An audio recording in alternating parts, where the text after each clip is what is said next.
Bismillahirrahmanirrahim. Assalamualaikum warahmatullahi wabarakatuh. Waalaikumsalam warahmatullahi wabarakatuh. Alhamdulillahirrahmanirrahim. Wassalamu ala asrofil anbiya'i wal mursalin wa ala alihi wa ashabihi wa man tabi'ahum bi ihsan ila yaumiddin. Amma ba'd. Rabbi shrah li wa yassir li amri wa hlul 'uqdatam min lisani yafqahu qawli. Silakan dicicipi sambil ya, baik. Pertama tentunya saya mengucapkan syukur jazakumullah khairan kepada saya yang sudah menyempatkan hadir pada hari ini dalam acara kami, yaitu diseminasi penyebaran pemahaman budaya positif. Baik, jadi ini adalah salah satu tugas kami calon guru penggerak, yaitu pada modul 1.4 bersama kami Ustaz Setia dan Ustaz Raida, calon guru penggerak angkatan 10 SDIT Alisan Wahda Islamiyah Bantai. Baik, ya, jadi sebelum kami memulai materi saya mengajak dulu untuk mengucapkan bersama-sama basmalah. Alhamdulillah. Baik Ustazah, jadi karena sekarang ini sudah menjelang siang dan lapar, tentunya semangat kita sudah kurang. Makanya saya ingin semangatnya keluar lagi, berkobar lagi. Jadi kalau tadi itu guru penggerak, apa tadi itu? Penggerak. Kalau saya seperti ini, kalau misalnya saya mengatakan SDIT Wahda, kita tinggal mengatakan luar biasa. Bisa? Bisa. Oke, kami tes dulu. SDIT Wahda luar biasa. Sekali lagi, kedua. SDIT Wahda luar biasa. Ada 6 rangkaian budaya positif itu. Jadi Ustaz Nurhayati sudah membawa 3 dan selebihnya itu adalah kami. Jadi sebelum saya masuk ke budaya positif, saya mau menanyakan dulu, apa sih yang terbesit di pikiran Ustazah ketika mendengar budaya positif? Budaya positif apa yang terbesit? Apa yang selalu Ustazah lakukan di sekolah sehingga terbesit itu budaya positif? Ya, baik. Kebiasaan yang baik, luar biasa lagi. Yang mana saja kebiasaan yang baik di sekolah kita? Kalau mengucapkan salam ketika bertemu ustazah, Ya, kenapa? mengucapkan salam ketika Sekali mengucapkan salam ketika bertemu sesama ustazah. Salat duha bagi anak-anak, ya, selesaikan. Mengucapkan lebih sopan kepada yang lebih muda. Ya, kita lebih sopan kepada menghargai yang lebih tua, menyayangi yang lebih muda di sekolah kita. Terus, ya, ya, tempat belajar di nyaman. Masya Allah, betul. Ada lagi? Ya, saya kira cukup deh.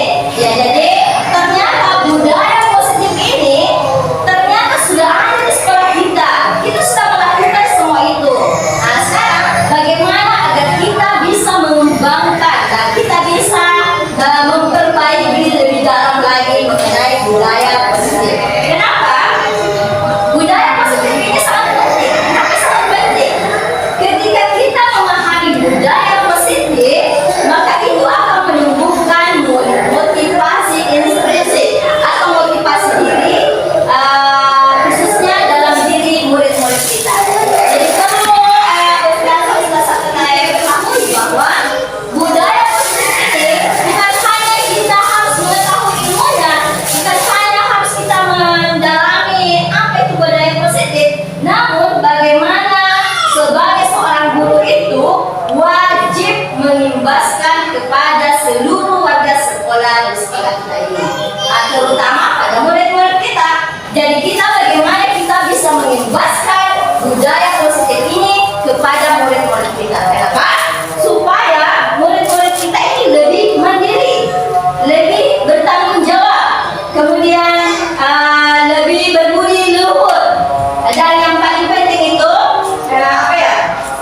Kita memerlukan karakter siswa yang berbudi baik, ya, berakhlak mulia. Seperti filosofi Ki Hajar Dewantara bahwa menumbuhkan mobil, belajar Pancasila. Ini belum masuk materi ya, baru mau masuk. Ya baik, untuk mempersempatkan waktu, saya langsung saja masuk ke materinya. Jadi tadi sudah dijelaskan oleh Ustazah bahwa budaya positif itu ada 5 konsep inti. Yang pertama, disiplin positif, motivasi perilaku manusia, keyakinan jelas, dan sudah dijelaskan oleh Ustazah Ramadan. Selanjutnya kami, kebutuhan dasar manusia, posisi kontrol, dan segitiga restitusi. Inilah yang akan kami jelaskan. Apa sih semua itu? Ini dulu. Yang pertama, kebutuhan dasar manusia. Apa sih kebutuhan dasar manusia? Apa sih kebutuhan kita? Kita semua manusia kan ada kebutuhannya ya. Iya. Yang mana saja itu? Ini ternyata ini kebutuhan dasar manusia. Ini kebutuhan dasar yang dimiliki semua siswa-siswa kita di SDT. Yang pertama, bertahan hidup. Tentunya siswa kita memerlukan bertahan hidup. Contohnya misalnya ada siswa kita yang membawa bekal dan ternyata diambil misalnya oleh temannya, dia merebut. Berarti ada ada tujuan tertentu murid ini mengambil makanan temannya, yaitu dia ini bertahan hidup. Kemudian kedua, kasih sayang dan merasa diterima. Murid-murid kita itu perlu disayang, perlu diterima. Contohnya di dalam kelompok, biasanya kan ada peserta didik itu yang mengganggu di dalam kelompok, tidak mengerjakan tugas, dia hanya mengganggu temannya, coek. Itu berarti dia ternyata kebutuhan dasarnya ingin diterima di kelompok tersebut. Kemudian penguasaan, bukan penguasaan. Yang mana itu penguasaan? Dia mau menjadi penguasa. Misalnya di kelas ini ada namanya dominan. Ya, dia lebih dominan. Ada siswa yang ingin menguasai kelas itu, ada siswa yang ingin menguasai siswa teman-temannya yang lain. Ya seperti itu, dia punya kebutuhan ingin jadi penguasa. Ya, jadi kemudian lanjut kebebasan. Anak-anak ini juga mempunyai kebutuhan kebebasan, dia ingin bebas. Jadi kalau ada siswa di kelas, kita sementara mengajar, kemudian dia main-main di dalam kelas, tanyakan kenapa kita main-main. Bisa saja dia tidak suka dengan model pembelajaran kita. Itu. Asal dulu di apa?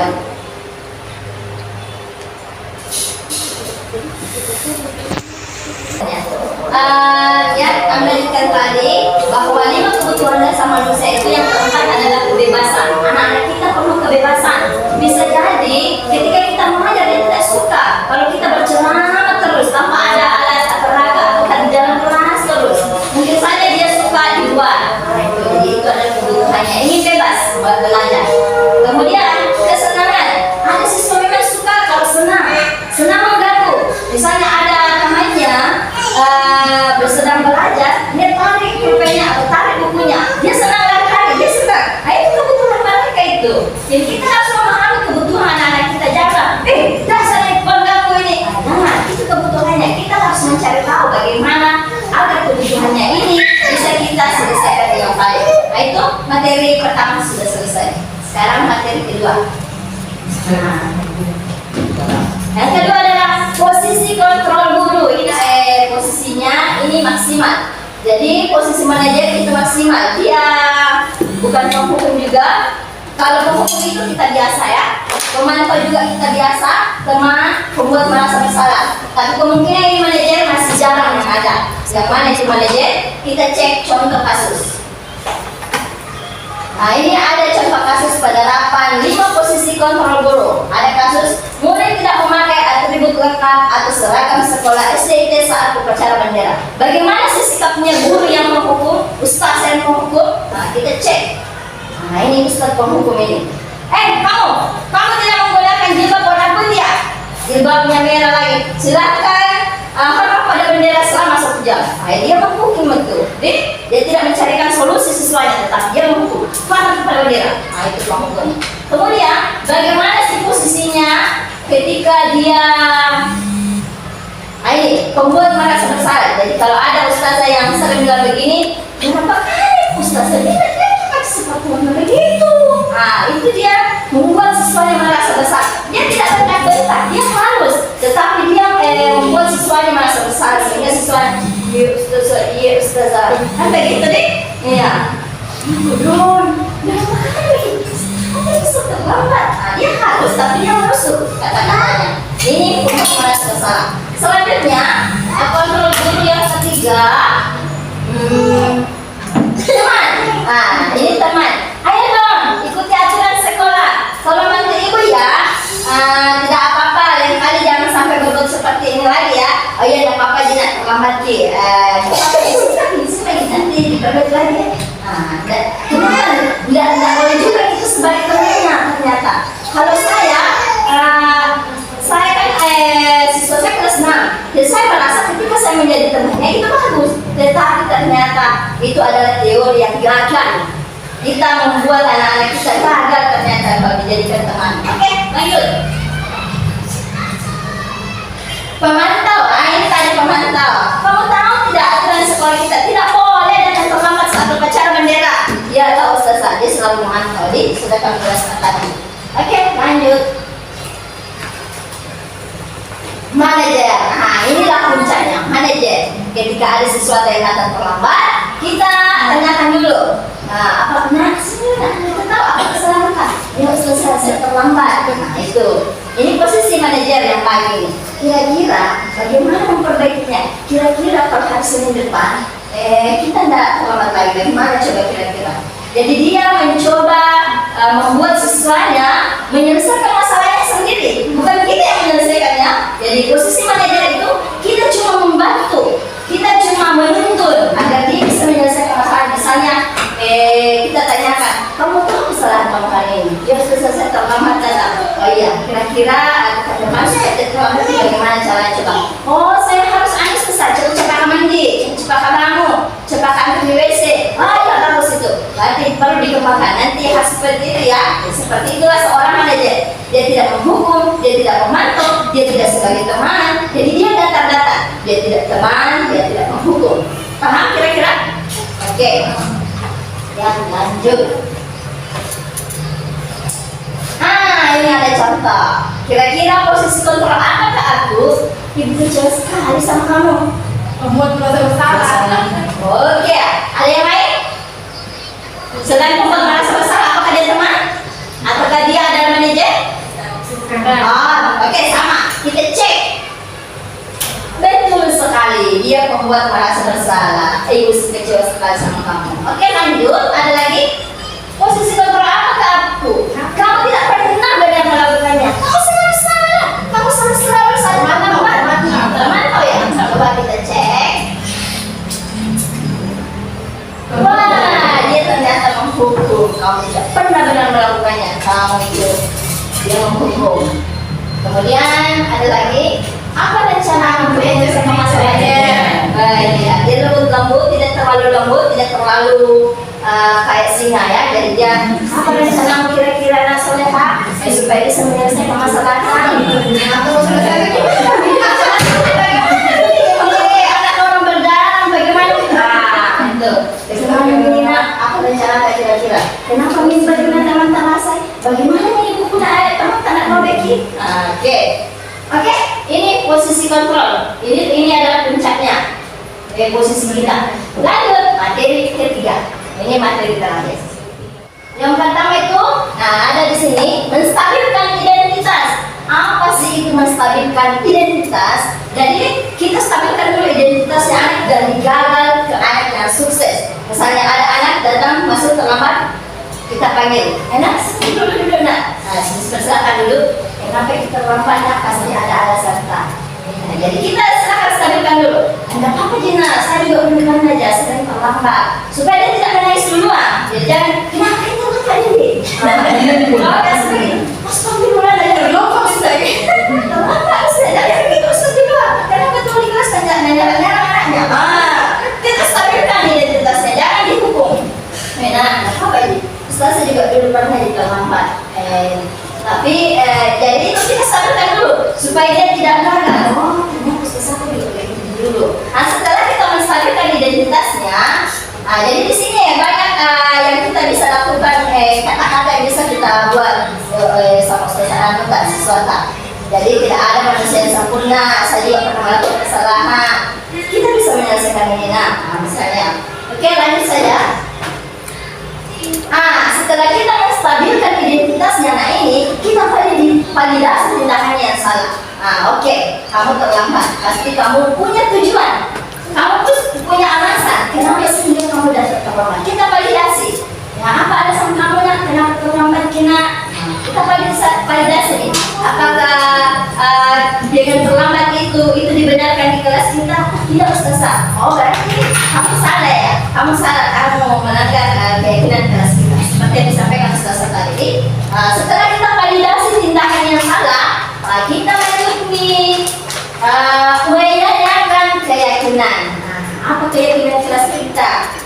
Oh, tidak boleh terlambat datang Ustazah. Sebelum Ustazah datang, kita harus datang berkawan. Itu supaya anak kita tidak merasa gagal. Dia merasa apa namanya?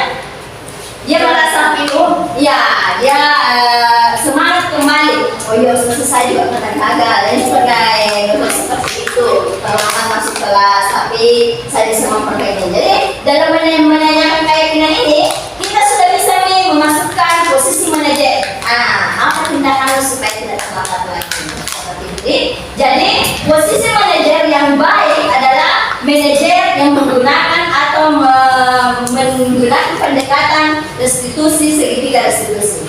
Jadi dia yang pertama dia menstabilkan dulu identitas anak-anak, kemudian dia validasi tindakannya, kemudian dia menanyakan keyakinan. Jadi seperti itu.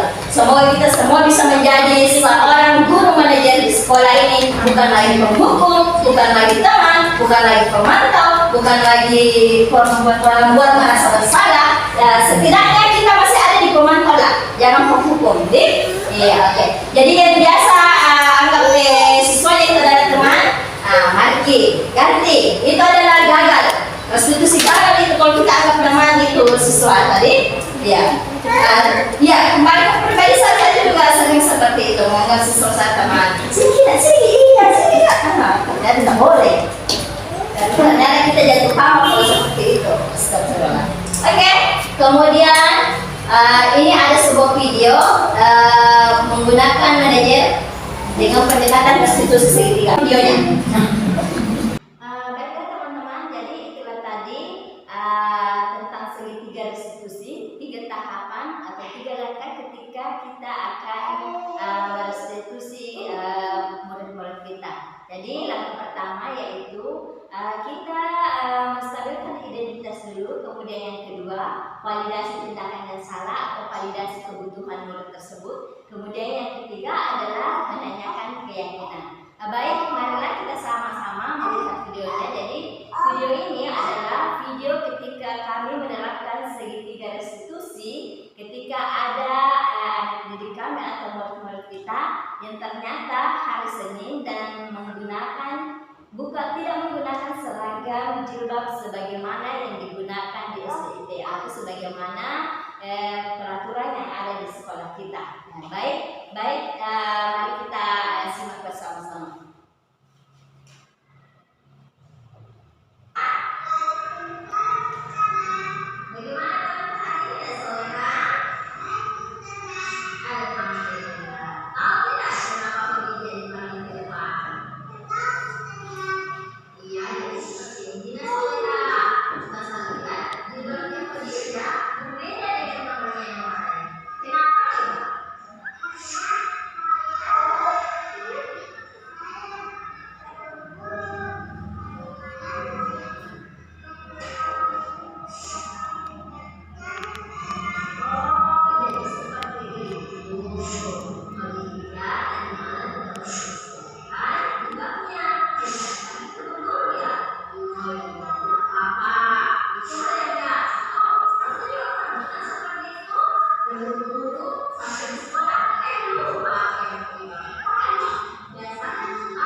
Iya, betul sekali. Seharusnya menggunakan jilbab warna putih atau seragam sekolah. Namun, Ananda tidak menggunakan itu. Makanya, hari itu saya masuk di kelasnya. Kebetulan Ustazah Eka hari itu izin, kemudian saya mengisi. Dan saya memanggil ke depan. Kemudian, saya memanggil Ananda Khadijah dan saya tidak langsung memarahi, tetapi saya melakukan dulu apa namanya? Saya menerapkan segitiga restitusi ini. Yang pertama, saya validasi, saya apa namanya? Langkah yang pertama adalah saya berusaha untuk menstabilkan identitas saya Khadijah dulu. Jadi saya berusaha agar Ananda ini tidak merasa bersalah. Jadi saya mencoba menanyakan kenapa sehingga Ananda ini menggunakan jilbab tersebut. Jadi saya berusaha untuk menstabilkan identitasnya bahwa tidak apa-apa. Nah, itu biasa. Semua orang punya kesalahan. Semua orang pernah melakukan kesalahan bahwa terburu-buru sehingga lupa menggunakan jilbab yang seharusnya. Jadi kemudian setelah saya menstabilkan identitasnya, kemudian saya memvalidasi kebetulannya, saya memvalidasi tindakannya yang salah, bahwa ternyata yang sebenarnya tidak apa kita menggunakan jilbab merah, tetapi itu melanggar aturan sekolah. Apakah itu melanggar aturan sekolah kita? Kemudian Ananda menjawab, ya Ustazah, saya telah melanggar aturan sekolah. Kemudian saya menanyakan kayaknya, kalau begitu apa sih aturan sekolah kita tentang seragam jilbab? Kemudian Ananda menjawab lagi bahwa ternyata aturan sekolah kita adalah harus menggunakan seragam putih. Kemudian setelah itu saya berusaha untuk bagaimana menuntun Ananda ini agar dia bisa menyelesaikan masalahnya. Bukan saya yang menyelesaikan masalah, bukan guru yang menyelesaikan, tetapi bagaimana agar murid-murid kita menyelesaikan masalahnya dengan cara tentunya kita menuntun. Coba bagaimana supaya Ananda besoknya tidak salah seragam lagi. Kemudian Ananda memberikan solusi atau memberikan ide atau memberikan penyelesaian masalahnya bahwa seharusnya Ustazah malamnya itu saya harus mempersiapkan dulu jilbabnya, kemudian tidak boleh terburu-buru atau tergesa-gesa. Jadi seperti itulah penerapan yang kami lakukan di kelas 2A pekan lalu. Kemudian kita lanjut.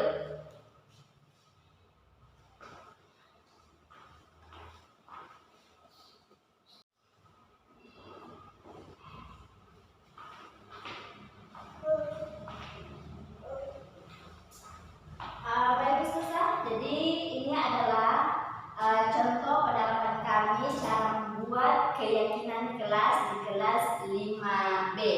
Jadi waktu hari Selasa kami masuk di kelas 5D, karena kebetulan wali kelasnya juga tidak hadir, maka kami ditugaskan di kelas 5D. Kebetulan siswa kami sudah lulus jadi tidak ke sekolah lagi. Jadi kami berusaha menerapkan bagaimana cara membuat keyakinan kelas. Jadi ini adalah beberapa dokumentasinya keyakinan kelas di kelas 5D.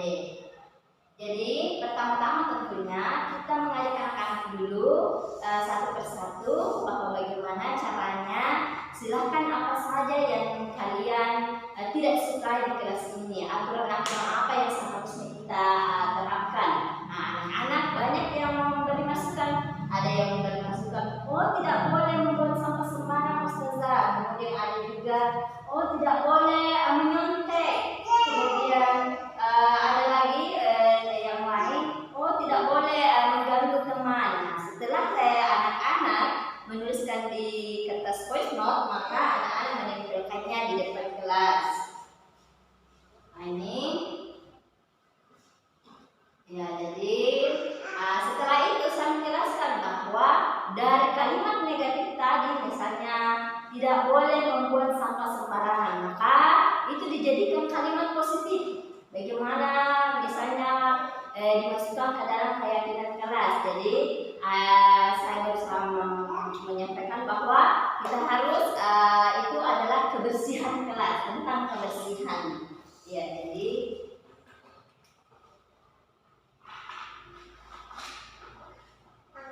ya ini anak-anak mulai menempel, anak-anak mulai menempelnya. Kemudian ini anak-anak kita apa namanya? Supaya anak-anak nantinya bisa mendapatkannya. Nah, ini ada bukti bahwa kita sudah menyepakati keyakinan kelas ini.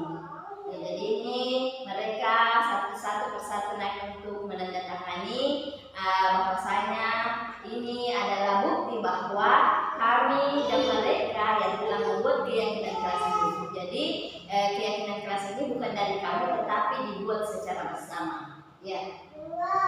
Jadi demikian, seperti itulah penerapan yang kami lakukan di dalam kelas 5D, cara kami menerapkan tentang keyakinan kelas. Nah, selesai, alhamdulillah. Syukur jazakallah. Itulah materi kami, 3 materi. Semoga bisa bermanfaat oleh ustazah. Semoga ilmu ini bisa diaplikasikan segera. Kami tanya nanti. Oke? Bisa, sangat bisa. Ya. Oke, terima kasih.